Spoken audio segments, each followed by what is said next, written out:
Je suis issue d'une famille musulmane. Moi, en grandissant, j'étais à la quête de qui est Dieu.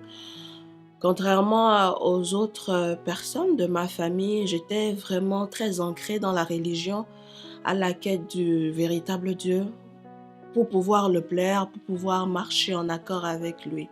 Mais mes quêtes, mes recherches, les livres, que ce soit le Coran et les autres livres que j'ai eu à parcourir ne m'ont pas servi à grand-chose jusqu'à ce que j'arrive au Canada pour poursuivre mes études universitaires en 2007. En pleine étude universitaire, j'ai été confrontée à des problèmes financiers. Mes parents n'étaient plus en mesure de payer ma scolarité qui était très cher. Donc, mon oncle et ma tante avec qui je vivais n'ont pas avalé cette problématique et ont fait de moi un sujet de honte, un sujet d'humiliation, un sujet de rejet. Euh, et j'étais devenue un sujet de discussion même avec leurs amis. Après plusieurs recherches, j'ai fini par avoir une exemption de scolarité qui m'a permis de finir mes études en vraiment courte durée parce que j'étais concentrée là-dessus malgré les insultes à la maison qui disaient que je suis bonne à rien, je suis pas intelligente et d'ailleurs qui est-ce qui me, me prouve que je peux aller loin en me traitant de prostituée, en me traitant d'une personne écervelée. Pourquoi est-ce que je devrais vivre cette honte? Quel âge avais-je? J'avais à peine 21 ans. J'avais J'étais encore dans la fleur de la jeunesse. Je me suis dit, pourquoi est-ce que je devrais prendre sur moi ce fardeau? Pourquoi est-ce que je devrais prendre sur moi le fardeau des injures, des insultes de mon père? J'ai compris que l'homme pouvait avoir des désirs, mais de la volonté, mais ne pas avoir de la capacité pour aider son enfant, comme ce fut le cas de mon père. Je me suis dit très tôt, bon, ben, il va falloir que je trouve un moyen, il va falloir que je trouve une solution parce que je ne veux pas continuer de vivre cette vie. Et l'idée qui m'est venue était l'idée du suicide. J'ai tout planifié, tout préparé et le jour où j'étais sur le point de passer en action, j'ai rencontré une femme qui m'a parlé de Jésus-Christ. Elle m'a abordée et m'a dit, mais pourquoi es-tu tant triste? Pourquoi as-tu des larmes aux yeux? Le Seigneur t'aime et il veut te, il veut te consoler. Je lui ai répondu, mais madame, vous ne me connaissez pas. Pourquoi est-ce que vous me parlez ainsi? Elle m'a dit, si tu me donnes 5 minutes, je pourrais t'expliquer, je pourrais te parler, je pourrais te consoler. Je lui ai dit, allez-y. Les 5 minutes ont fini par durer 1 heure. J'ai fini par me rendre chez une inconnue, une personne que je voyais pour la première fois. Elle m'a parlé du Seigneur Jésus-Christ et c'est ainsi qu'en sortant de la maison, de l'appartement de cette femme, que Dieu soit béni pour sa vie, je suis rentrée musulmane, mais je suis sortie chrétienne. Une fois sortie de cette dame, j'ai retrouvé la paix. Je suis rentrée chez nous et j'ai commencé par méditer beaucoup le Nouveau Testament, le livre que la madame m'a donné. Et heureusement, malheureusement pour moi, un soir, mon oncle m'a surpris avec le Nouveau Testament et puis m'a demandé, tu lis la Bible maintenant? J'ai dit oui. Et il m'a dit, depuis quand ça t'est devenue chrétienne? Je suis comme oui. Il me dit, ah, est-ce que ton père le sait? Et j'ai dit non. Puis qu'il m'a répondu, dépêche-toi de le lui dire avant que je ne le fasse. C'est ce que j'ai fait la journée qui a suivi.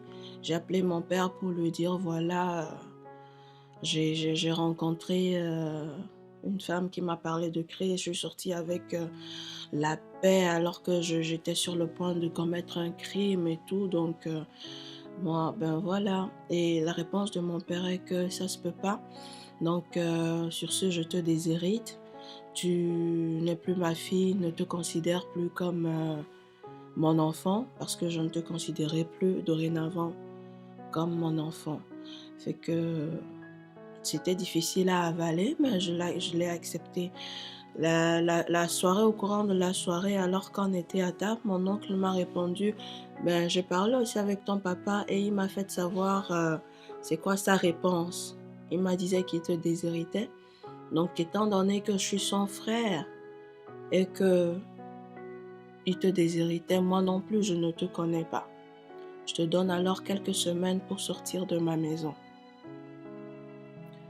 Je lui ai dit d'accord, merci. Donc, je suis rentrée dans ma chambre. J'ai commencé par dire au Seigneur, ah, toi, le Dieu que j'ai rencontré, voilà, on me donne quelques semaines pour sortir, mais je viens de finir mon bac. J'ai même pas de permis de travail, je viens juste de finir mon bac par écrit, dans le sens que j'ai même pas encore l'attestation, le relevé, rien. Et j'ai même pas de permis de travail, j'ai rien encore, j'ai rien, absolument rien là, même d'argent, je connais même pas comment ça fonctionne ici. Et le Seigneur me faisait savoir, sois calme et fais-moi confiance. Lorsque mon oncle et ma tante m'ont mise à la porte à cause de Jésus-Christ que j'ai accepté comme Sauveur et Seigneur, le Seigneur m'a dit, ne crains rien et repose-toi sur moi. Mais j'ai aussi une demande à te faire. Je te prendrai en charge, je te le promets, mais tant aussi longtemps que tu pardonnes à tous ceux qui t'ont offensé. Je lui ai répondu, Seigneur, ils m'ont fait tellement de mal. Seigneur, ils m'ont plus que persécuté. Seigneur, ils m'ont complètement détruit. Le Seigneur dit, tu es libre de choisir, soit de pardonner et de te retrouver sous mes ailes, soit de ne pas pardonner et je ne pourrai pas faire chemin avec toi. Donc, pour conclure mes 10 ans de témoignage, je dirais que le Seigneur est digne d'être honoré et ça vaut la peine de lui obéir, de vraiment lui porter attention, de ne pas vivre pour soi, mais de vivre pour lui. J'ai appris durant ces temps à mettre de côté l'amertume, à pardonner lorsqu'il m'a demandé de pardonner, à embrasser la joie lorsqu'il m'a dit de mettre la tristesse de côté, à savourer sa bonté, à savourer son amour, à me reprendre en main moi-même lorsque je m'étais rejetée parce qu'il m'aime et il ne me rejette pas. J'ai appris au cours de ces 10 ans à marcher tout en le faisant confiance, à espérer en sa bonté, dans sa protection.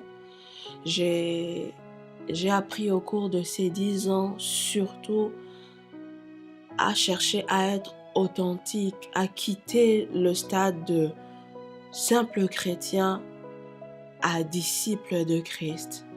J'ai compris au cours de ces 10 ans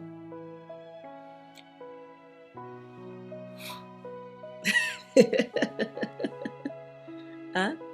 J'ai compris au cours de ces 10 ans que la fraternité à Christ en action aussi a été un de mes soutiens forts. Pour cela, j'aimerais remercier le couple pastoral Ndelo et tous les pasteurs, toutes les personnes qui ont eu de près ou de loin à intercéder pour nous. Et vraiment, merci infiniment. Que nous réserve les 10 prochaines années, je ne saurais le dire.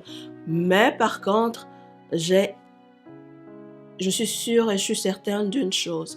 La foi qui est notre devise, la foi dont nous parle le pasteur Fofi, cette foi nous propulsera à des niveaux supérieurs. Sur ce, je vous souhaite de passer de joyeuses temps de fête et que Dieu vous bénisse.